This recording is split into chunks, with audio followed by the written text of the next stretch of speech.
رسول اللہ صلی اللہ علیہ وسلم نے فرمایا، اللہ نے تم پر ماں کی نافرمانی حرام قرار دی ہے اور والدین کے حقوق نہ دینا اور ناحق ان سے مطالبات کرنا بھی حرام قرار دیا ہے۔ رسول اللہ صلی اللہ علیہ وسلم نے ارشاد فرمایا، جنت میں ایسے لوگ داخل ہوں گے جن کے دل چڑیوں کی طرح نرم ہوں گے۔ رسول اللہ صلی اللہ علیہ وسلم نے فرمایا، اے اللہ مجھے بری عادتوں، برے کاموں، بری خواہشوں اور بری بیماریوں سے بچا۔ نبی کریم صلی اللہ علیہ وسلم نے ارشاد فرمایا، اللہ تعالیٰ اس شخص پر رحم نہیں کرتا جو لوگوں پر رحم نہ کرے۔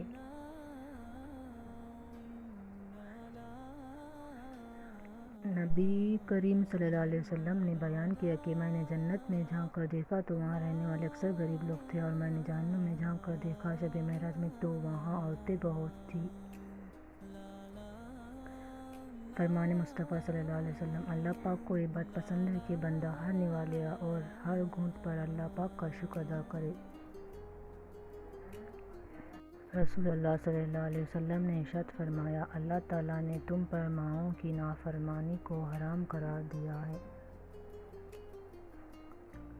آپ صلی اللہ علیہ وسلم نے فرمایا، کوئی بھی مسلمان جو ایک درخت کا پودا لگائے یا کھیتی میں بیج بوئے، پھر اس میں سے پرند یا انسان یا جانور جو بھی کھاتے ہیں وہ اس کی طرف سے صدقہ ہے۔ فرمانے رسول اللہ صلی اللہ علیہ وسلم، جنت میں ایک درخت ہے جس کے سائے میں سوار 100 سال تک چلنے کے بعد بھی اسے طے نہیں کر سکے گا۔ رسول اللہ صلی اللہ علیہ وسلم نے فرمایا، جنت میں ایک ایسا درخت ہے کہ جس کے سائے میں چلنے والا سوار 100 سال تک چلتا رہے گا۔ رسول اللہ صلی اللہ علیہ وسلم نے فرمایا کہ جس نے سورہ بقرہ کی 2 آخری آیتیں رات میں پڑھ لی وہ اسے ہر آفت سے بچانے کے لیے کافی ہو جائیں گی۔